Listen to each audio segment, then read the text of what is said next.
عليكم ورحمة الله وبركاته.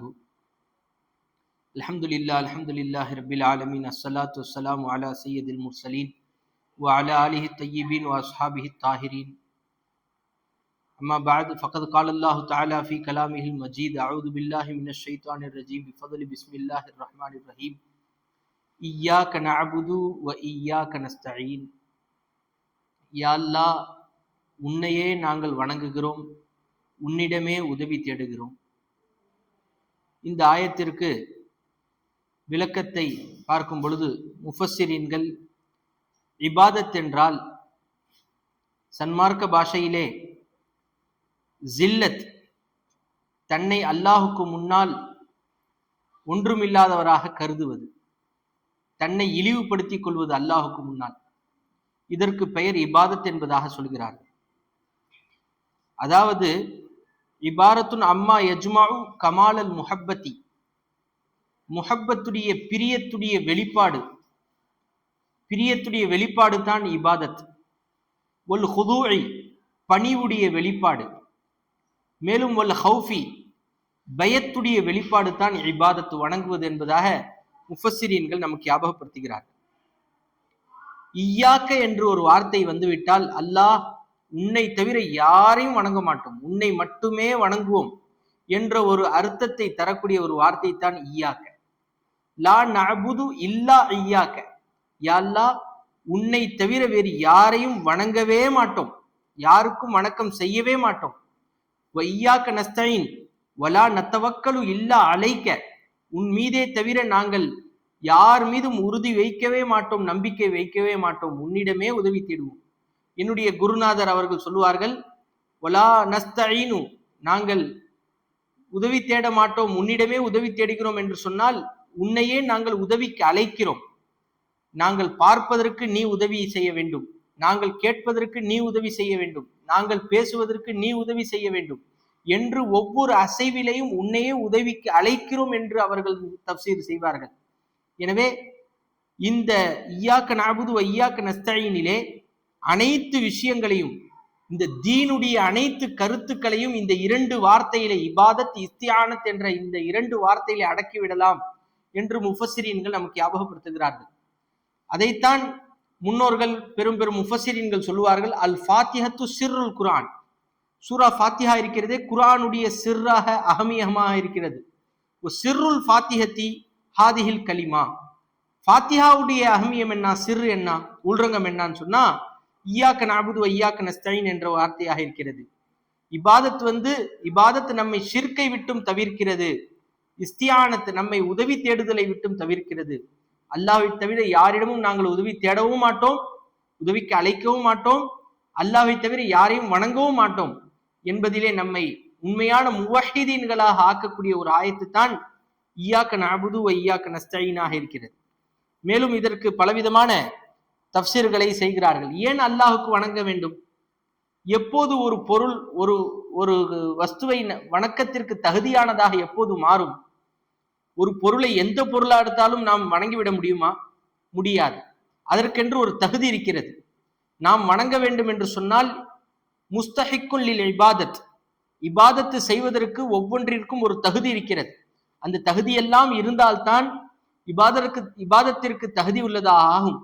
அதை நாம் உணர்ந்தால்தான் அந்த அனைத்து தகுதியும் அல்லாஹ் ஒருவனிடம் மட்டுமே இருக்கிறது. முதலாவது தகுதி என்ன? ரப்பாக இருப்பது. ரப்பாக இருப்பது, அனைத்தையும் சிருஷ்டித்து அதை வளர்த்தெடுக்க வேண்டும். சிறிது சிறிதாக வளர்த்தெடுக்கக்கூடிய அந்த ஆற்றல் அது யாரிடமும் கிடையாது, அல்லாஹ் ஒருவனை தவிர. இரண்டாவது ஹாலிக், அனைத்தையும் படைத்தவன் அல்லாஹ்தான். ஹாலிக்கு சமாவாத்தி வல் அர்த், வானத்தையும் படைத்தவன் அல்லாஹ்தான், பூமியையும் படைத்தவன் அல்லாஹ்தான், வானத்திற்கும் பூமிக்கும் மத்தியில் இருக்கக்கூடிய அனைத்தையும் படைத்தவன் அல்லாஹ்தான், ஹாலிக்காக இருக்கிறான். மூன்றாவது சொல்வார்கள், ரஹ்மானாக இருக்க வேண்டும், கிருபையாளனாக இருக்க வேண்டும். இது போன்ற தன்மைகள் எல்லாம் உட்பட்டு இருந்தால்தான் இபாதத்து செய்வதற்கு தகுதியானவர்களாக ஆக முடியும் என்பதை முஃபஸ்ஸிரீன்கள், சூஃபியாக்கள் நமக்கு ஞாபகப்படுத்துகிறார்கள். இந்த அனைத்து தகுதிகளும் அல்லாஹ் ஒருவனிடம் மட்டுமே இருக்கிறது. அல்லாஹ்தான் மனிதனுக்கு 3 காலங்கள் இருக்கிறது. ஒன்று சென்ற காலம், இரண்டாவது நிகழ்காலம், மூன்றாவது வருங்காலம். சென்ற காலத்திலே நாம் எப்படி இருந்தோம்?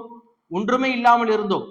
அல்லாஹு தாலா அதை சொல்லும் பொழுது ஒக்கது ஹலக்துக, நாம் உம்மை படைத்தோம், எப்படி இருந்தீர்கள், மின் கபுலு வலம் தக்கு செய்யா, நீங்கள் ஒன்றுமே இல்லாதவர்களாக இருந்தீர்கள், அப்படி இருந்த உண்மை நாம் படைத்தெடுத்தோம், சிருஷ்டித்தோம் என்பதாக அல்லாஹ் சொல்கிறான். மேலும் சொல்கிறான் அல்லாஹு தாலா, நாம் சென்ற காலத்திலே மௌத்தானவர்களாக இருந்தோம், மையத்துகளாக இருந்தோம். அல்லாஹு தாலா குறிப்பிட்டு காட்டுகிறான், குந்தும் கைஃப தக்ஃபுரூன பில்லாஹி, அல்லாஹ்வை கொண்டு நீங்கள் எப்படி நிராகரிக்கிறீர்கள், அல்லாஹ்வை எப்படி மறுக்கிறீர்கள். குந்தும் அம்வாத்தன், நீங்கள் மையத்துகளாக இறந்தவர்களாக இருந்தீர்கள். ஃபஹியாக்கும், அல்லாஹு தாலா உங்களை ஹயாத்தாக்கினான், உயிர்ப்பித்தான் என்பதா அல்லாஹு தாலா குறிப்பிட்டு காட்டுகிறான். மேலும் சொல்லுகிறான், நாம் ஒரு காலத்தில் ஒன்றுமே அறியாதவர்களாக, முட்டாள்களாக இருந்தோம், அறிவிலிகளாக இருந்தோம். ஆனால் நம்மை அறிவு உள்ளவர்களாக ஆக்கியவன் அல்லாஹ்தான். அதையும் அல்லாஹு தாலா சொல்கிறான், வல்லாஹு அஹ்ரஜக்கும் மின் புத்தூனி உம்மஹாத்திக்கும், உங்களுடைய தாய்மார்களுடைய வயிற்றிலிருந்து அல்லாஹ்தான் உங்களை வெளியாக்கினான். லா தஅலமூன ஷையா, நீங்கள் ஒன்றும் அறியாதவர்களாக இருந்தீர்கள். வஜஅல லக்குமுஸ் ஸமஅ வல் அப்சார, உங்களுக்கு கேட்கும் திறனையும் பார்க்கும் திறனையும் அறியும் திறனையும் எல்லாத்தையும் அவன்தான் உங்களிலே ஆக்கினான் என்று அல்லாஹு தாலா நமக்கு குறிப்பிட்டு காட்டுகிறான். எனவே நாம் அப்துகளாக ஏன் இருக்கிறோம், அல்லாஹ் ஏன் ஆபிதாக இருக்கிறான்? அல்லாஹு தாலா அவன் 3 காலத்திலும் இருந்து கொண்டே இருக்கிறான். சென்ற காலத்திலும் இருக்கிறான், இருந்தான், நிகழ்காலத்திலும் இருக்கிறான், வருங்காலத்திலும் இருப்பான். அவனுக்கு இல்லை என்பதே கிடையாது. நமக்கு சென்ற காலம் பார்த்தால் ஒன்றுமில்லாதவர்களாக இருந்திருக்கிறோம், மையத்துகளாக இறந்தவர்களாக இருந்திருக்கிறோம், அறிவற்றவர்களாக இருந்திருக்கிறோம். இது போன்ற அனைத்திலும் நாம் பூஜ்ஜியமாகவே இருந்திருக்கிறோம். இதைத்தான் முஃபஸ்ஸிரீன்கள் சொல்வார்கள், மினல் அதமி இலல் உஜூத், இல்லாமையிலிருந்து உள்ளமையின் பக்கம் அல்லாஹ் நம்மை கொண்டு வந்தான். மினல் மௌத்தி இலல் ஹயாத், இறந்ததிலிருந்து மையத்திலிருந்து நம்மை உயிருள்ளவர்களாக அல்லாஹ் காட்டுகிறான். மினல் இஜ்ஸி வல் இலல் குத்ரத், இயலாமையிலிருந்து சக்தி உள்ளவர்களாக அல்லாஹ் காட்டுகிறான். மினல் ஜஹ்லி இலல் இல்ம், அறிவற்றவர்களிலிருந்து, அறியாமையிலிருந்து, முட்டாள் என்ற தன்மையிலிருந்து அறிவுள்ள தன்மையின் பக்கம் அல்லாஹ் நம்மை காட்டிக் கொண்டிருக்கிறான் என்று முஃபஸ்ஸிரீன்கள் சொல்கிறார்கள். ஆனால் அல்லாஹ் எப்படிப்பட்டவன் தெரியுமா? கான கதீமன் அஸலியா, அல்லாஹ் கதீமானவனாக ஆரம்பத்திலிருந்தே இருக்கக்கூடியவனாக இருக்கிறான். பி குத்ரத்திஹி, தன்னுடைய ஆற்றலை கொண்டு, பி குத்ரத்திஹில் அஸலியா, தன்னுடைய அஸலியான ஆரம்பத்திலிருந்து இருக்கக்கூடிய அந்த ஆற்றலை கொண்டு இருக்கிறான் என்று முஃபஸ்ஸிரீன்கள் சொல்லுகிறார்கள். ஆனால் மற்ற அனைத்துமே ஹாதிஸானதாக, புதியதாக, மஹ்லூக்குகளாக, சிருஷ்டிக்கப்பட்டதாக இருக்கிறது.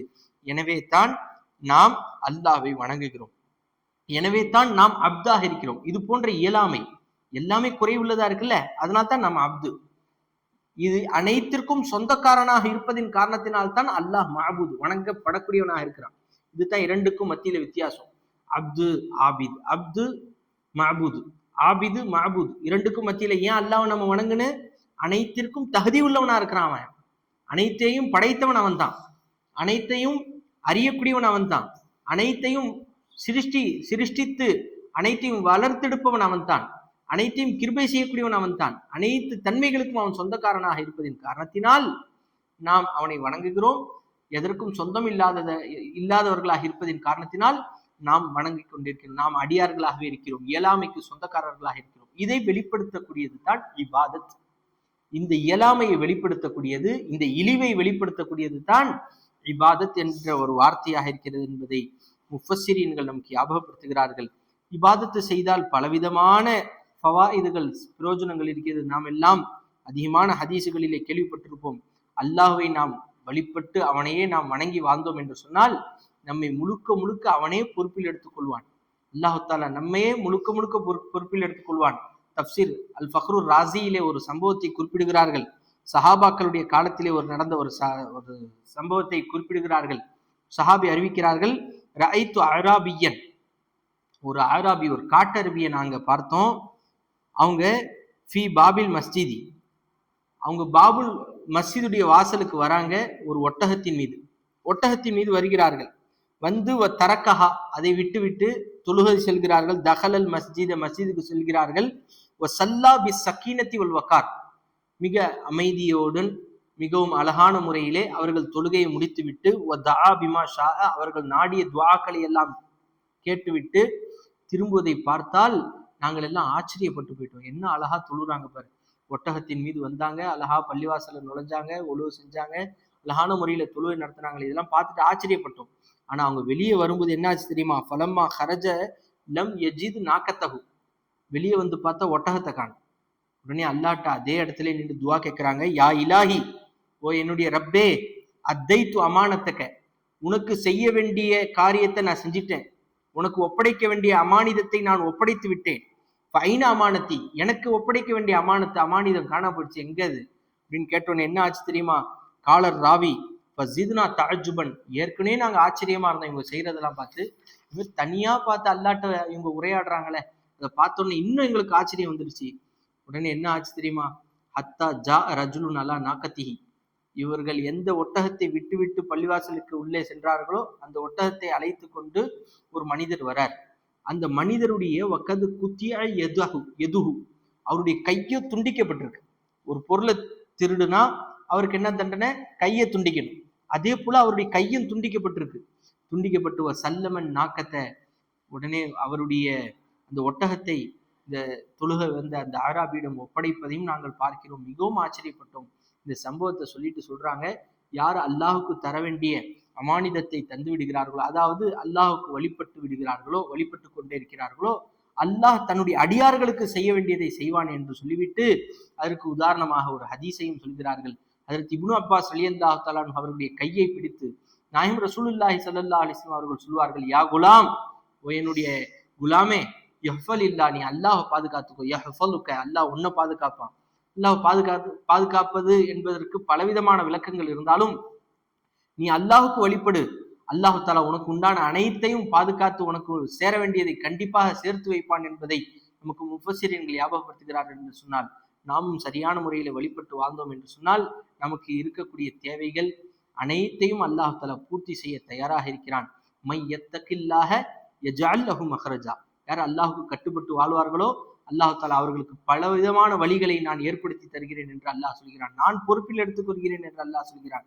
எனவே ஈயாக்க நஅபுது, அல்லாஹ் உன்னை தவிர நாங்கள் யாரையும் வழிபட மாட்டோம், உன்னையே வழிபடுவோம்.